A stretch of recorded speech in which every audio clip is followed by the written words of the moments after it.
This is my true story. My Uber driver warned me not to go inside my own house. I thought he was crazy. But 5 minutes later, I watched my husband open our front door for another woman. She walked in like she owned the place. He touched her like he touched me. My whole world crashed in that moment. Everything I believed about my marriage was a lie. I felt sick, angry, and completely lost. But I did not break down. I made a choice that changed everything. Before I tell you what happened next, tell me where you are watching from and what time it is right now. Please subscribe so other women can hear my story and know they are not alone. It was a normal Tuesday afternoon. I finished work at 4 and called an Uber to take me home. The driver arrived in 5 minutes. He was a middle-aged man with gray hair. He seemed nice and quiet. I got in the back seat and told him my address. He nodded and started driving. We did not talk much at first. I was looking at my phone, checking emails. The traffic was light, so we got to my neighborhood quickly. Then I noticed something strange. He kept looking at me in the rearview mirror. Not in a creepy way, more like he wanted to say something, but was scared to speak. I looked up from my phone, and our eyes met in the mirror. He looked away fast. Then he slowed down the car. We were 2 blocks from my house. He cleared his throat. I thought maybe he wanted to ask me about directions or something, but then he said something I will never forget. "Ma'am, please don't go inside that house." I looked up confused. What did he just say? I thought I heard him wrong. "Excuse me?" I said. He looked at me again in the mirror. His face was serious, almost sad. "Your house. Don't go inside. Not right now. Please just wait." I laughed because I thought this was some kind of joke. Maybe he was trying to be funny. "That's my house. I live there. Why would I not go inside?" He shook his head slowly. He looked really uncomfortable now, like he regretted saying anything. "I know it's your house. I just think you should wait a few minutes. Trust me on this." Now I was getting annoyed. Who was this stranger to tell me what to do? "I don't understand. Is there something wrong with my house? Is there a fire or something?" He pulled over and stopped the car in front of my neighbor's house. Not in my driveway. He turned around to look at me directly. "Ma'am, I am sorry. This is not my business. But I have seen things.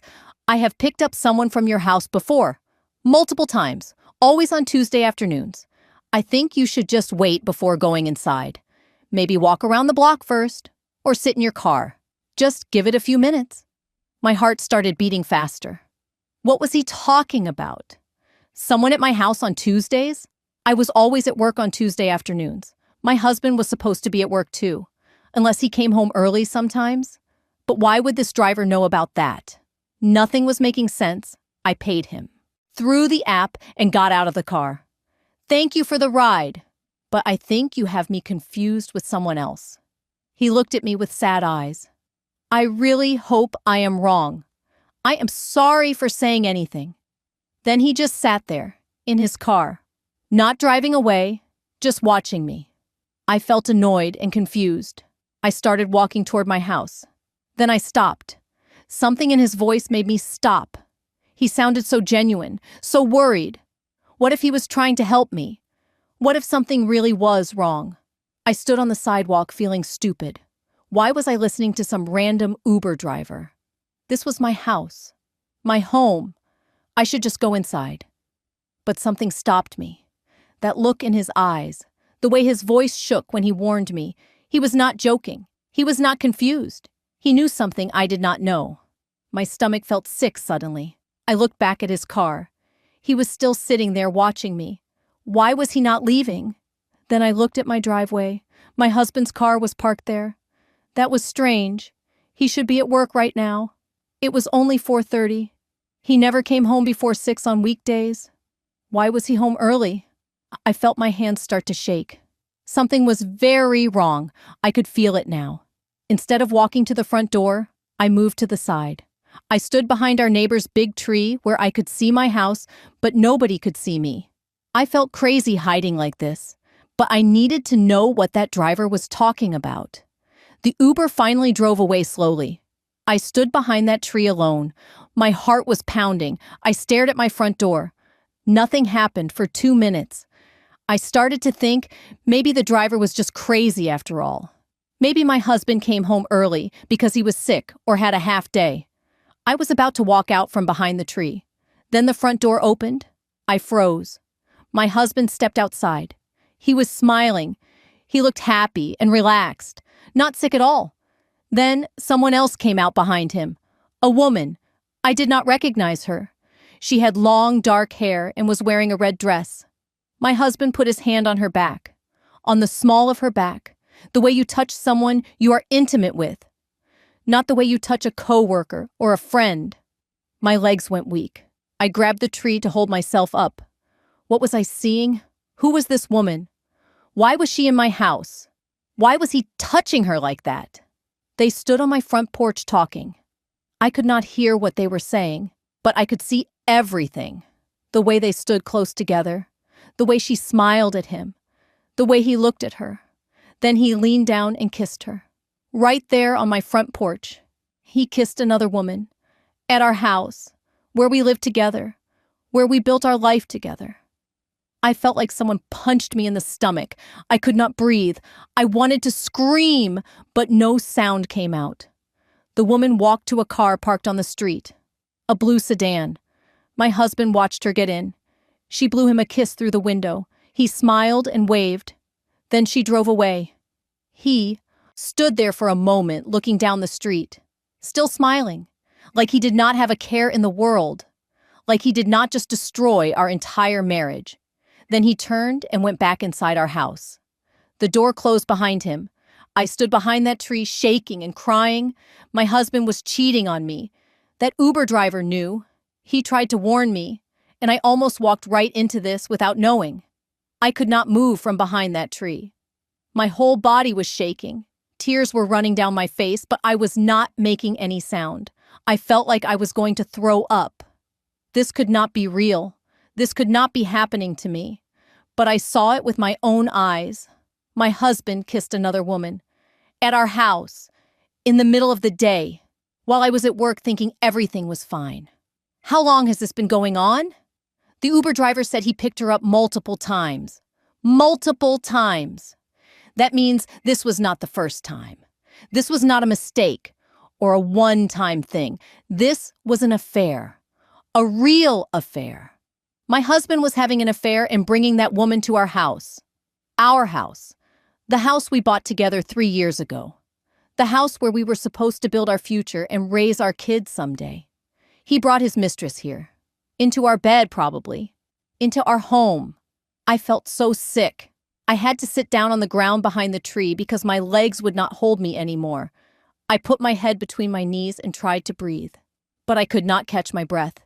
Everything was spinning. My mind was racing with questions. Who was she? How did they meet? How long has this been going on? Does he love her? Is he going to leave me for her? Did he ever really love me at all? Were we happy, or was I just blind? I started thinking about everything from the past few months. All the signs I must have missed. He started working late more often. Every Tuesday and Thursday, he said he had meetings that ran late. But he was not at meetings. He was with her. He started going to the gym in the mornings. I thought he was trying to get healthy, but he was trying to look good for her. He bought new clothes, new cologne. He said he wanted to update his style. It was all for her. Not for me. For her. Last month he went on a weekend trip alone. He said he needed to clear his head and think about his career. I supported him. I told him to take the time he needed. Was he with her that weekend? Were they together in some hotel while I was home alone missing him? I felt so stupid, so blind, so foolish. How did I not see this? Were there other signs? Did our friends know? Did his family know? Was I the only one who had no idea my husband was cheating? The thought made me feel worse. I imagined everyone talking about me behind my back. Poor stupid wife who has no clue. I wanted to disappear.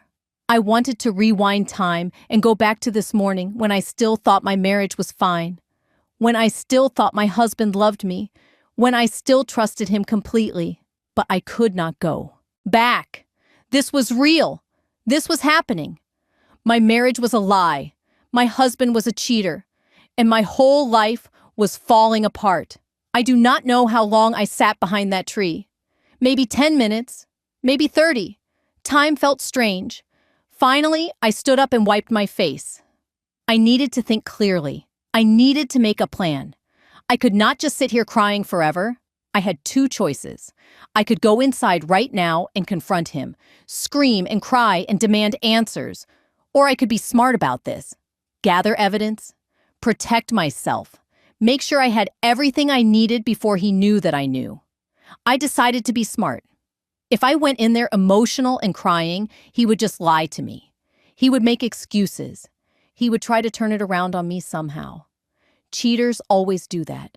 They make you feel crazy for being upset. They gaslight you and manipulate you. I was not going to let him do that to me. I walked to my car. It was parked down the street because I always let him park in the driveway. Even that made me angry now. Always putting him first, always making things easier for him. And this is what I got. I sat in my car and took out my phone. My hands were still shaking, but I forced myself to focus. First, I went to our cell phone account online. We had a shared plan, so I could see all the phone records. I looked at his call history from the past 3 months. There was one number that showed up over and over again, almost every single day, sometimes multiple times a day. Calls that lasted 20 minutes, 30 minutes, sometimes an hour, late at night after I went to bed, early in the morning before I woke up, all to the same number. I wrote down that number in my notes. Then I looked at our bank account. We had a joint account for household expenses. I saw cash withdrawals I did not recognize. $200 here, $300 there, almost every week for the past few months. I never noticed before because he handled most of the bills. What was he spending that cash on? Probably taking her to nice dinners, buying her gifts, using our money. Money that I worked for, too. I felt sick again. Then I checked our credit card statements. I found charges I did not recognize. A hotel downtown. We live here. Why would he need a hotel in our own city? Unless he was taking her there. Flowers from an expensive florist. I never got those flowers. Jewelry purchases? I never got that jewelry. A fancy restaurant I had never been to. He told me we needed to save money and could not afford to go out much. But he was taking her to expensive restaurants, lying to me, spending our money on another woman. I took screenshots of everything, every suspicious charge, every cash withdrawal, every call to that number. I sent them all to my personal email. Evidence. I needed evidence. Because I knew what was coming next. I was going to divorce him. And I was going to make sure I got everything I deserved. I sat in my car, staring at all the evidence on my phone. My hands were not shaking anymore. Now I just felt cold, empty, like someone had reached inside my chest and pulled out my heart. I needed help. I could not do this alone. I called my best friend Rachel. She answered after 2 rings. "Hey girl, what's up?" Her voice sounded so happy and normal. I almost started crying again just hearing her. "Rachel, I need you." My voice cracked. "He's cheating on me." There was silence on the other end. Then she said, "What? Who? Jake? Your husband?" I told her everything. The Uber driver's warning. What I saw. What I found in our accounts. She did not interrupt me once. She just listened. When I finished talking, she said, "Where are you right now?" I told her I was sitting in my car outside my house. She said, "Do not go in there alone. I am coming right now. Give me 20 minutes. I felt a little bit better knowing she was coming. At least I would not be alone. While I waited for Rachel, I did something else. I called a divorce lawyer. I found one online with good reviews. The receptionist answered and I said, "My husband is cheating on me. I need to file for divorce as soon as possible." She asked me a few questions. Then she said, "I can get you an appointment tomorrow morning at 9. Does that work?" I said yes. She took down my information and told me to bring any evidence I had. I told her I had plenty of evidence. Bank statements, credit card bills, phone records, everything. She said that was good. That would help my case. After I hung up, I felt stronger. I was taking action. I was not just going to sit here and be a victim. I was going to fight for myself. Rachel pulled up behind my car 20 minutes later exactly. She got out and came to my passenger door. I unlocked it and she got in. She looked at me with so much concern and love. Then she hugged me tight. I started crying again on her shoulder. She rubbed my back and said, "I am so sorry. I am so, so sorry. You do not deserve this." We sat like that for a few minutes. Then she pulled back and looked at me. "Okay, what do you want to do? Do you want to confront him now? Or do you want to wait?" I wiped my eyes. I want to confront him now. I cannot wait. I cannot pretend like everything is fine. I need answers. She nodded. "Okay, then let's go. I will be right there with you. You are not doing this alone." We got out of the car and walked toward my house together. My heart was pounding again. I felt scared and angry and sad all at the same time, but I also felt ready. Ready to face him. Ready to hear the truth. Ready to end this marriage that was built on lies. I put my key in the lock, took a deep breath, and opened the door. I walked into my own house, and it felt like walking into a stranger's home. Everything looked the same, but everything felt different. The couch where we used to watch movies together. The kitchen where I made him breakfast this morning. The pictures on the wall of our wedding day. All of it felt like lies now.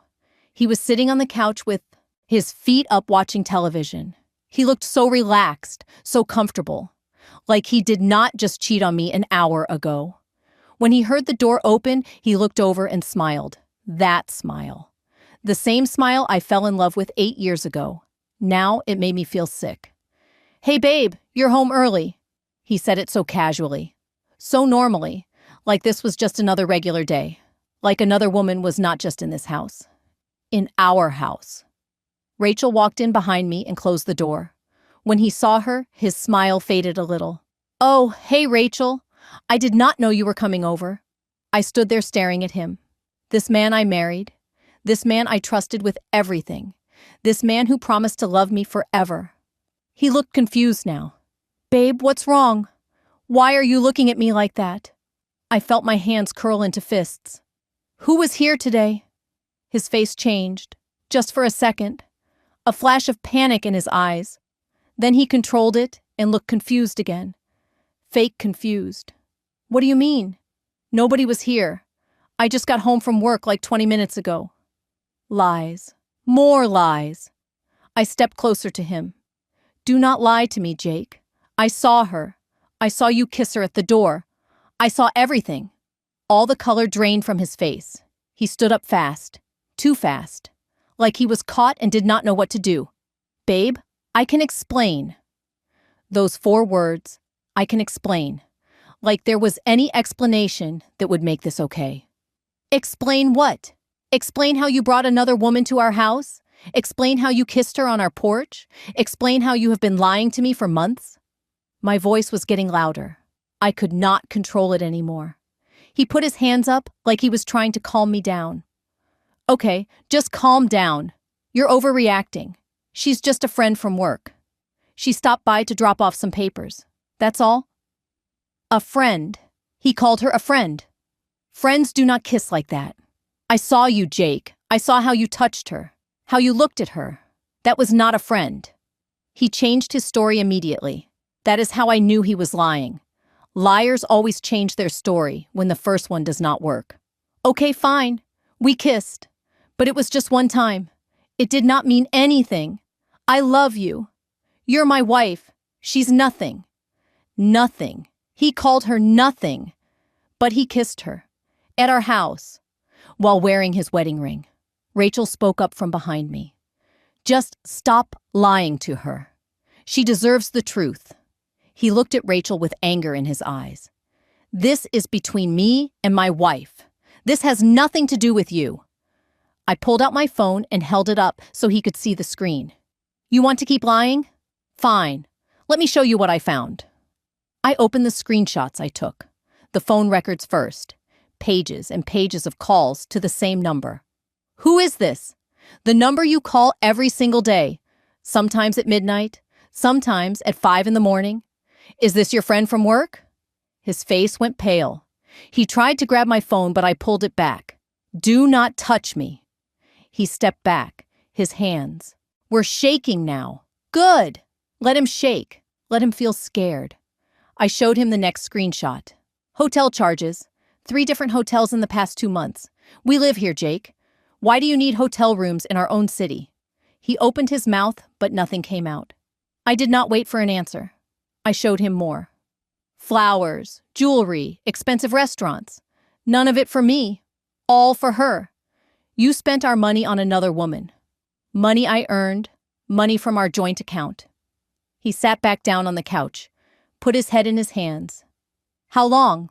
I asked. My voice was cold now, not angry anymore, just cold and dead. He did not answer. I asked you a question. How long have you been sleeping with her? He looked up at me. There were tears in his eyes, but I did not care. He did not get to cry. He did not get to be the victim here. 6 months. He said it so quietly, I almost did not hear him. 6 months. Half a year. I felt like someone punched me in the stomach. 6 months? You have been cheating on me for 6 months? He nodded, started talking fast. But it did not mean anything. I love you. She was just a distraction. I was going through something and I made a mistake. A stupid mistake. But I never stopped loving you. I laughed. Actually, laughed. It sounded crazy even to me. A mistake? A mistake is forgetting to buy milk. A mistake is being late for dinner. Cheating for 6 months is not a mistake, Jake. That is a choice. You chose her over me every single day for half a year. Rachel put her hand on my shoulder, squeezed it gently, reminding me she was there, that I was not alone. Jake stood up again, tried to come closer to me. Please, we can fix this. We can go to counseling. I will do anything. I will never see her again. I will quit my job. Whatever you want. Just please do not leave me. I took a step back, away from him. You should have thought about that before you brought her to our house, before you spent our money on her, before you lied to me every single day. He was crying now, real tears running down his face. Please, I am begging you. I cannot lose you. You are everything to me. But his words meant nothing. They were just words, empty words from a liar and a cheater. I looked at him standing there crying, and I felt nothing. No love, no sympathy, nothing. This man destroyed our marriage. He destroyed my trust. He destroyed everything we built together. And now, he wanted me to feel sorry for him. Get out! I said it clearly, firmly. He looked up at me with red eyes. What? I said get out. Pack a bag and get out of my house. He shook his head. This is my house, too. We bought it together. You cannot just kick me out. I stepped closer to him, close enough to see the fear in his eyes. I can and I will. You cheated on me. You brought another woman into our home. You do not get to stay here. Pack your things and leave right now. He looked at Rachel like she would help him, like she would tell me I was being unreasonable. But Rachel just stared at him with disgust on her face. She did not say a word. He turned back to me. Babe, please. Can we just talk about this? Like adults? We have been together for 8 years. We have history. We have a life together. You cannot just throw it all away because of one mistake. One mistake. He kept calling it one mistake. Like 6 months of lying and cheating was just one small error. You threw it away. Not me. You are the one who cheated. You are the one who lied. You destroyed this marriage. Not me. Now get your things and get out before I call the police. His face changed from sad to angry in 1 second. The police? Are you serious right now? I did not do anything illegal. Cheating is not a crime. I pulled out my phone again, started dialing. Maybe not, but you are refusing to leave my house after I asked you to. That is trespassing. Let me see if the police agree with you. He grabbed his phone and wallet from the coffee table. Fine, I will leave. But this is not over. We are still married. You cannot just end this without talking to me. I opened the front door, held it open. Yes, I can. My lawyer will contact you tomorrow. We can talk through lawyers from now on. His eyes went wide. Lawyer? You already called a lawyer? Yes, I have an appointment tomorrow morning. I am filing for divorce. He stood there frozen, like he could not believe this was really happening.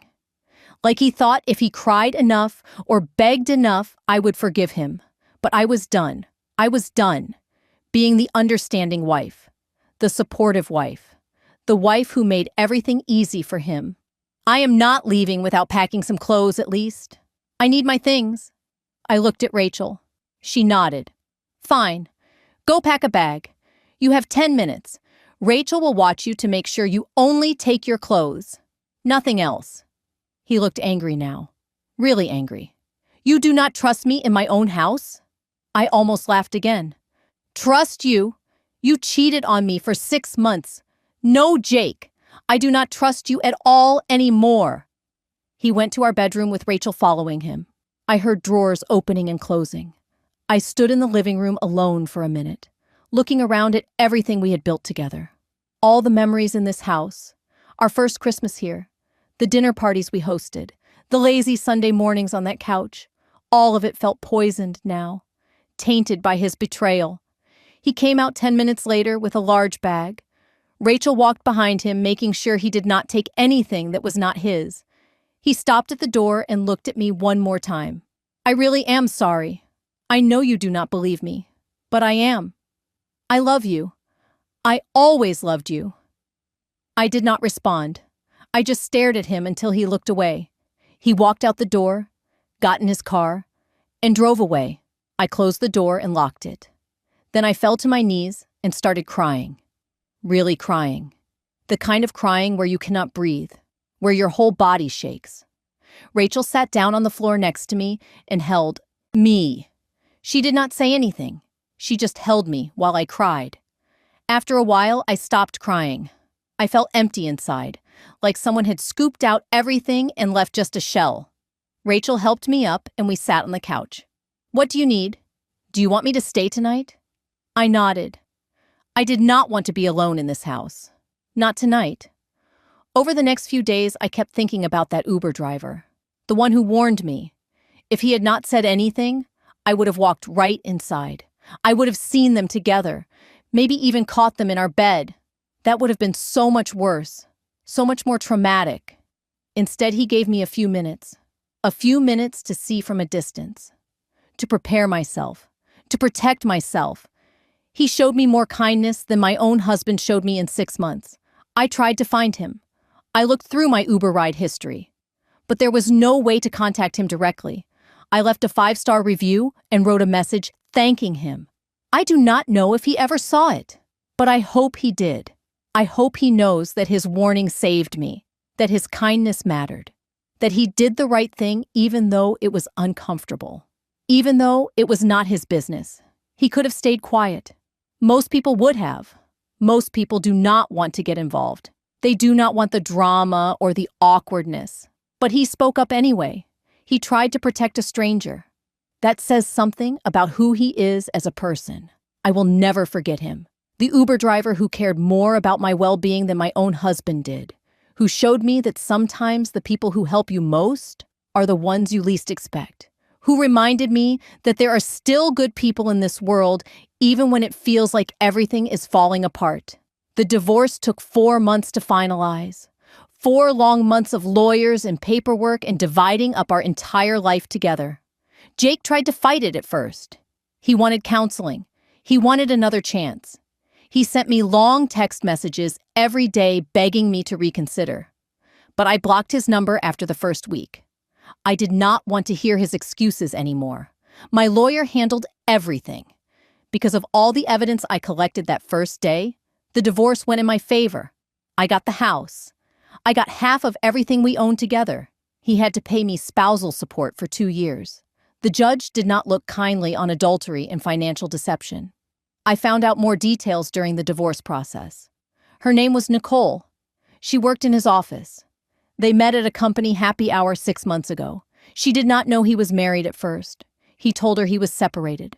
By the time she found out the truth, they were already involved. She felt guilty, but she stayed with him anyway.